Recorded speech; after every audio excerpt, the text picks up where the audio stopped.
얼마 전 일본에서는 택배 시스템의 문제점이 논란이었습니다. 한 아파트의 CCTV 화면에 찍힌 장면에는 대형 택배사의 직원이 자신이 배달하는 소포를 바닥에 패대기 치는 모습이 포착되었었는데요. 소포뿐만 아니라 운송 장비마저 내팽개치는 모습을 보이고 있습니다. 이 모습을 본 일본 사회에서는 큰 파장이 일었는데요. 단순히 택배기사의 인성을 비난하는 네티즌들도 있었지만 일본의 택배 시스템에 문제가 있다는 비판의 목소리도 컸습니다. 일본에서는 매년 약 40에서 50억 건의 택배가 운송됩니다. 그리고 한국과 마찬가지로 일본에서도 빠른 배송을 원하기 때문에 택배사 간의 경쟁도 심하고 일손 부족 등의 문제도 겪고 있죠. 그런데 빠른 배송을 추구하는 시대의 흐름과는 반대로 그것을 받쳐줄 수 있는 사회적인 시스템이 마련되어 있지 않습니다. 가장 문제점은 대부분의 일본 택배 시스템이 배송이 완료되었을 때 택배 주인의 서명, 심지어 도장까지 필요하다는 점이죠. 주인이 직접 수령하였다는 도장을 택배원에게 찍어주지 않으면 일본의 택배 시스템상 해당 택배는 다시 반송되어 재배달을 해야 하는데요. 앞서 CCTV에 찍힌 장면의 경우 택배 주인과 만날 수 없어 몇 번이나 재배송을 하러 갔지만 끝내 만나지 못한 택배기사가 분노하는 모습이었습니다. 그가 인터뷰에서 한 말에 따르면 정말 최악의 날에는 아침에 100개의 택배를 가져나가도 단 1개의 택배만 정상적으로 배송 완료된 적도 있다 라고 하죠. 이런 문제점으로 인해 일본에서는 무인 택배함의 보급이 이루어지기도 했습니다. 하지만 무인 택배함의 경우 고급 맨션이나 관리비 비싼 아파트에만 보급이 되는 경우가 허다하고 무인 택배함이 가득 찼을 때에는 여지없이 재배송을 해야 하는 단점이 있었죠. 게다가 일반 주택에서는 기존에 설치되어 있는 무인 택배함이 없기 때문에 집주인이 스스로 택배함을 설치해야 하는데 그 비용이 아까워 설치하지 않는 세대가 많다고 합니다. 이런 가정의 경우 택배기사에게 문 앞에 두고 가라는 메시지를 남기기도 하는데 사실상 택배회사 입장에서는 달갑지 않은 메시지인 게 사실이죠. 문 앞에 두고 갔는데 분실된다면 그 책임은 누구에게 있냐는 문제입니다. 실제로 일본에서는 집 앞에 놔둔 택배가 분실된 경우가 빈번하게 발생하여 나중에는 아예 택배 시스템을 느린 택배로 바꾸는 풍조가 일어나기도 했습니다. 빠른 택배를 추구하며 어떻게든 빠르게 고객에게 배송을 하려다 보니 고객이 집에 부재 상태일 때에도 배송을 하는 일이 발생하는데 차라리 배송이 늦더라도 고객이 확실하게 집에 있는 시간에만 택배 배송 일시를 지정할 수 있는 서비스죠. 문제가 개선되기는커녕 오히려 서비스의 퇴보를 보이자 일본 네티즌들은 비판의 목소리를 내고 있습니다. 특히 바로 옆 나라인 한국과 너무 다른 모습이기 때문인데요. 일본의 준법 정신은 세계 제일인데 왜 택배 시스템은 한국을 따라하지 못하는가 라고 하죠. 실제로 한국인들에게 택배는 문 앞에 두고 가주세요, 소화전 안에 넣고 가주세요 라고 하는 경우가 대부분이며 심지어 아파트 등의 공동주택에서는 공동현관의 비밀번호도 남겨놓는 경우가 많기 때문입니다. 그리고 집 앞에 택배가 며칠 동안 쌓여 있어도 아무도 그것을 건드리지 않는 게 일상이죠. 네티즌들 사이에서는 나의 택배가 소중하듯이 너의 택배도 소중하다 라는 것이 이른바 국룰로 정해져 있기 때문에 집 앞에 있는 물건들은 자전거를 제외하고 모두 안전하다는 얘기가 있습니다. 이러한 한국의 모습을 보고 해외 커뮤니티에서는 한국은 놀랍게도 택배를 문 앞에 두고 간다 라는 글이 종종 올라오기도 합니다. 한국에서 유학생활을 위해 거주한 지 얼마 안 된 외국인들의 경험담이죠. 그들은 인터넷을 통해 필요한 물건을 처음 구매했을 때의 경험을 공유합니다. 택배기사로부터 문 앞에 두고 갑니다 라는 메시지를 받았을 때 그들은 가슴이 철렁거리는 느낌을 받았다고 하는데요. 혹시나 자신이 집에 도착하기 전 누군가가 자신의 택배를 훔쳐가지 않을까 하는 걱정이 가장 먼저 들었기 때문이죠. 그들은 걱정 가득한 마음에 서둘러 바깥일을 마치고 집으로 돌아갔는데 걱정했던 자신의 마음이 무색해질 정도로 멀쩡하게 놓여있는 택배 상자의 모습에 놀라움을 금치 못했다고 합니다.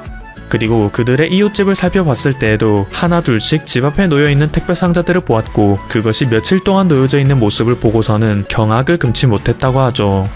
한국의 택배 시스템은 매우 활성화되어 있어서 저녁에 주문한 제품이 다음날 새벽에 도착할 정도로 빠른 속도를 보여주는데 이것이 오로지 사람들 간의 신뢰만으로 유지되는 모습을 보고 한국인들의 양심에 경이로움을 느낀다고 합니다. 특히 몇몇 일본인들은 우리는 매일 일본인들의 민도에 자부심을 느끼고 한국의 민도를 깎아내리는 것이 일상이다.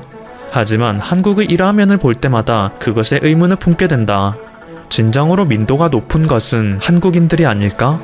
일본인들은 그저 법을 어긴다는 비난을 받는 것이 창피하기 때문에 법의 테두리 안에서 스스로를 옥죄일 뿐이다.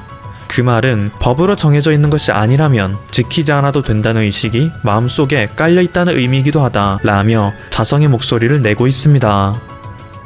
손흥민과 토트넘이 재계약의 마지막 단계만 앞두고 있다라며 세부 사항에 대해 협상 중이라는 소식도 계속 나오고 있지만 레알 마드리드가 손흥민을 영입 대상으로 올려놓고 구애를 하고 있다는 스페인 현지 매체들의 보도들도 쏟아지고 있습니다.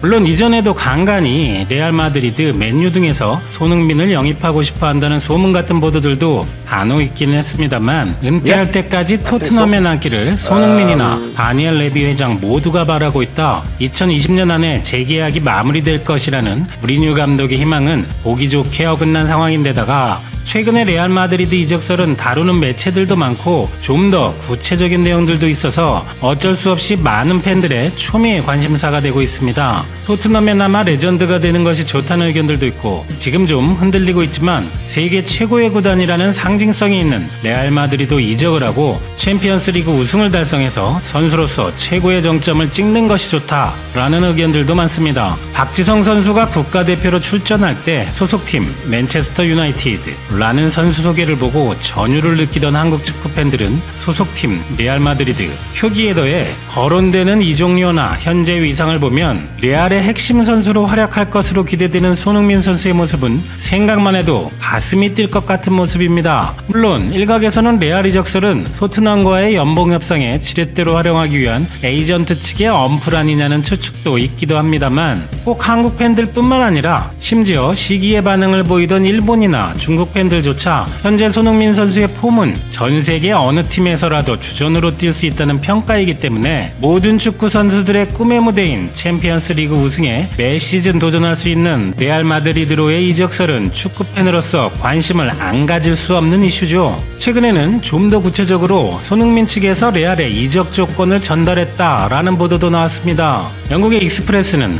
손흥민은 레알 마드리드에서 슈퍼스타주의를 원하고 이는 확고한 선발 자리를 뜻하기도 한다. 현재 레알의 왼쪽 공격수는 에당 아자르이지만 거액을 투자해 영입한 아자르는 지난 2년 동안 똥보가 되었다가 부상을 입었다가 하며 적응하지 못하고 있기 때문에 손흥민이 합류하면 아자르를 내보내야 할 것이라고 밝혔습니다. 그러니까 손흥민이 아자르 대신 확고한 팀의 왼쪽 공격수로 선발 출전 보장을 이적 조건으로 걸었다는 말인데 현재 거론되는 손흥민의 추정 가치는 9천만 유로 약 1200억 원 이상으로 이적이 성사된다면 레알로서도 거액을 주고 영입해서 주전으로 쓰지 않을 이유도 없겠죠. 최근 EPL 득점 랭킹 2위를 달리고 있는 손흥민의 활약도 정말 뛰어납니다. 하지만 레알 마드리드급의 팀에게는 이 정도 실적만이 주전 선수로 영입하는 데 필요한 절대적인 충분 조건이 되지는 않을 것입니다. 그렇다면 레알 마드리드가 손흥민을 원하는 이유는 무엇일까요? 첫 번째 이유는 단지 골을 더 많이 기록하고 있다는 사실을 넘어서 손흥민은 이번 시즌부터 완전히 다른 선수가 되었기 때문이라는 분석입니다. 손흥민 선수는 기본적으로 빠르고 자유자재로 양발을 사용하며 슈팅이 좋은 것이 장점으로 알려져 있었습니다. 그런데 세계적으로 보면 슈팅이 좋고 빠른 선수들은 많습니다. 물론 그 중에서 더 빠르고 더 슈팅이 좋다면 성공을 할 가능성도 좀 더 높겠지만 전문가들은 이번 시즌 손흥민 선수가 이전 시즌들보다 훨씬 뛰어난 모습을 보이는 원동력은 축구지능과 판단력이 일치월장했기 때문이라고 분석하고 있습니다. 올 시즌 유독 손흥민 선수가 케인이나 다른 동료들과도 쳐다보지도 않고 호흡을 맞추는 장면들이 많이 나오는데 서로가 가장 좋은 판단을 지속적으로 내리며 플레이하려 노력하고 있기 때문이고 특히 손흥민 선수는 스프린트 속도가 빠르기만 한 것이 아니고 언제 어디로 어떻게 달려야 하는지를 정확하게 판단하기 때문에 상대팀이 막기 어렵게 되었다는 것입니다.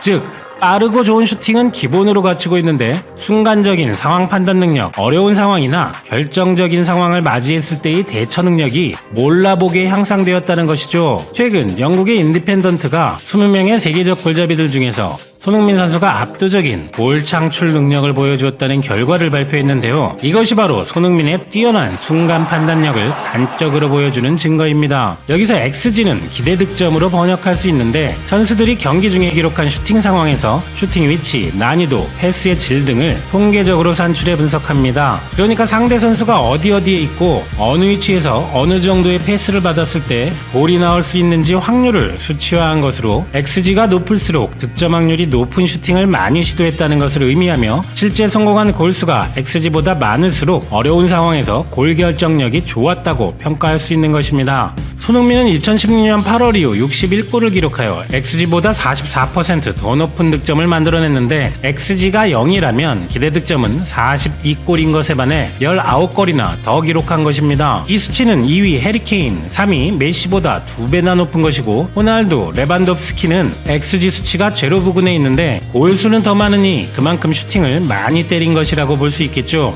또한 흥미롭게도 올 시즌 손흥민의 슈팅 수는 이전 시즌보다 절반 가까이 줄었으나 골은 더 많이 터뜨리고 있는데요. 이전 시즌까지는 경기당 3개의 슈팅을 때리다가 올 시즌에는 경기당 1.84개의 슈팅을 때리고 12득점을 하였고 113분당 한 골을 기록하여 역시 이전 시즌보다 2배가량의 효율을 보이고 있습니다. 또한 올 시즌 페널티킥을 제외한 득점 순위로 보자면 손흥민 선수가 1위이기도 하죠. 이는 어떻게 보면 손흥민 선수는 케인이라는 강력한 골잡이가 있기 때문에 양보하는 경우도 있는데 좀 더 적극적인 슈팅을 시도하거나 더 많은 패스를 받아서 슈팅 기회가 늘어난다면 더 많은 득점을 기록할 것이라고 예상할 수 있는 이유입니다. 손흥민 선수의 이런 기록들은 슈팅의 정확도뿐만 아니라 일취월장한 득점 기회를 만들어내는 움직임 센스와 어려운 상황에서 난도가 높은 슈팅을 어떻게 정확하게 구사할 것인가 등의 순간 판단력이 더 좋아졌다고도 볼 수 있습니다. 대표적으로 최근 토트넘을 카라바오컵 결승으로 이끈 골은 판단력이 빛난 대표적인 장면이라고 할 수 있습니다. 제이미 레드넴은 손흥민이 두 번의 터치로 수비를 따돌렸고 두 번째 터치로는 골키퍼를 주저앉혀버렸다라고 평했고 에런 벤트는 첫 번째 터치에서 슈팅했다면 수비수가 바로 뒤에 있어서 균형이 흔들렸을 수 있다. 두 번째 터치를 통해 오른쪽이든 왼쪽이든 슈팅할 수 있게 됐다.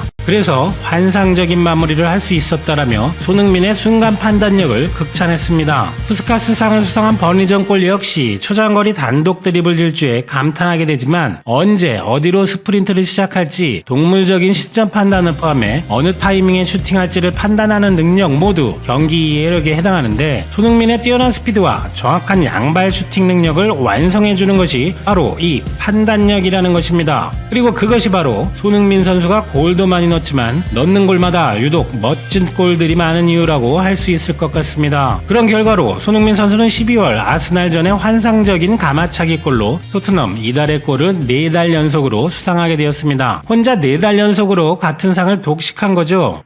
사실 토트넘에서 골 넣는 사람이 거의 손흥민과 케인밖에 없으니 2대1의 경쟁률이라고 볼 수도 있겠지만 케인이 좀 섭섭하겠네요. 12월 아스날전 골은 레길론을 막으러 수비수 2명이 모두 뒤로 가는 순간 손흥민 선수에게 공간이 생겼죠. 이곳이 바로 손흥민 존입니다만 이렇게 공이 앞으로 구를 때 감아차는 것은 상당히 어려운 기술이라고 하는데 손흥민 선수의 순간 판단력은 이 순간을 놓치지 않고 상당히 먼 거리에서 인프론트로 강하게 감아쳐서 멋진 궤적의 골을 완성시켰습니다. 이런 기민한 판단력이 손흥민 선수가 항상 난이도가 있고 멋진 골을 보여주는 이유인 것 같습니다. 보통의 선수들은 스피드, 슈팅, 드리블 중에서 몇 가지 특출난 재능으로 어느 정도의 활약을 하게 되지만 이런 스타일이 분석이 되거나 나이가 들면서 피지컬이 떨어질 때 기존의 무기가 먹히지 않게 되는 과정을 거치며 한물 같다는 평가를 받게 됩니다. 손흥민 선수도 뛰어난 스피드와 슈팅력으로 분데스리가에서 두각을 나타내고 EPL로 왔지만 토트넘 이적 초창기만 해도 오프더볼 움직임이 안 좋다는 평가를 받기도 하며 그게 손흥민의 한계가 아니냐는 이야기까지 나왔던 것을 기억하실 겁니다. 그런데 올 시즌 이렇게 완전히 다른 모습을 보일 수 있었던 것은 순간적인 판단력이 반사적으로 나올 수 있도록 한 피나는 반복 연습의 결과가 아니냐는 분석이 설득력을 얻고 있습니다. 예를 들어 사비 선수 같은 경우 뛰어난 순간 기억력으로 필드에서 우리 팀과 상대팀 선수들의 위치를 단번에 파악하고 어디로 드리블이나 패스를 할지 어떻게 해야 할지 아주 짧은 시간에 계산을 하고 플레이를 한다는 말도 있습니다만 손흥민 선수도 그런 수준으로 가고 있는 걸까요? 레알 마드리드가 손흥민을 원하는 두 번째 이유, 손흥민과의 궁합. 레알의 포메이션과 호날두의 공백. 스페인 신문 오크 디아리오는 레알은 손흥민이 넥스트 호날두가 될 수 있다고 믿는다라며 둘은 모두 상대 골문에서 강력한 위협을 가하는 레프트윙이라는 공통점이 있다라고 주장했습니다. 지단 감독은 다양한 포메이션을 사용하지만 주된 옵션은 4-3-3이기 때문에 최전방의 벤제마와 공격 역할을 나눌 측면 공격수가 필요한데 호날두가 떠난 후 측면에서 벤제마와 득점을 나눌 만큼 기량을 보여주는 선수가 부족하기 때문에 손흥민이 가장 훌륭한 대안이 될 거라는 것이고 현재 토트넘에서 도움의 눈을 뜬 케인의 조력으로 많은 득점을 하고 있지만 레알의 벤제마 역시 도움 능력이 있고 중원에서 킬패스를 넣어줄 자원도 충분하며 지단 감독은 역습을 즐기는 스타일이라는 점에서 손흥민에게도 충분히 좋은 활약을 보여줄 수 있는 기회라는 것입니다. 레전드 선수였던 지단 감독은 조용한 성격이면서도 팀워크가 안 좋았던 프랑스 대표팀을 카리스마로 이끌었는데 이는 지단 은퇴 이후 프랑스 대표팀이 오합지졸이 된 것으로 더 부각되기도 했습니다. 레알에서는 자기 잘난 맛에 사는 호날두와 프리킥 대결을 한 끝에 승리하고는 잘 보고 배워라 라는 말로 호날두의 길을 죽였다는 에피소드도 있습니다만 그래도 천성이 천방지축인 호날두나 출전을 시키지 않으니 골프나 치러 다니던 가레스 베일로 인해 많은 스트레스를 받았다고 하는데요. 손흥민 선수는 실력도 기본으로 장착되어 있으면서도 특유의 성실함과 겸손함으로 감독의 주문을 군소리 없이 따라주는 뛰어난 인성으로도 잘 알려져 있기 때문에 손흥민에게는 더 플러스 요인이 될 수도 있을 것이라는 의견도 일리가 있어 보입니다. 무리뉴 감독은 나는 퍼거슨 감독이 박지성에 대해 이야기했던 것을 기억한다. 코치를 하기 정말 편하다. 정말 환상적이고 행복하다라고 말한 적도 있는데 자유분방한 서양 선수들에 비해 장단점은 있을 수 있겠지만 기본적으로 감독을 존중하는 문화가 있는 한국 선수들을 코칭하는 것이 편한 것은 사실이었을 것입니다. 한편 손흥민 선수는 13일 인터뷰에서 5개의 질문을 받았는데 과거와 현재를 망라해 누구와도 보낼 수 있는 5분이 지어진다면 누구를 선택하겠느냐라는 질문을 받았습니다. 잠시 머뭇거리던 손흥민 선수의 대답은 크리스티아누 호날두였습니다. Obviously,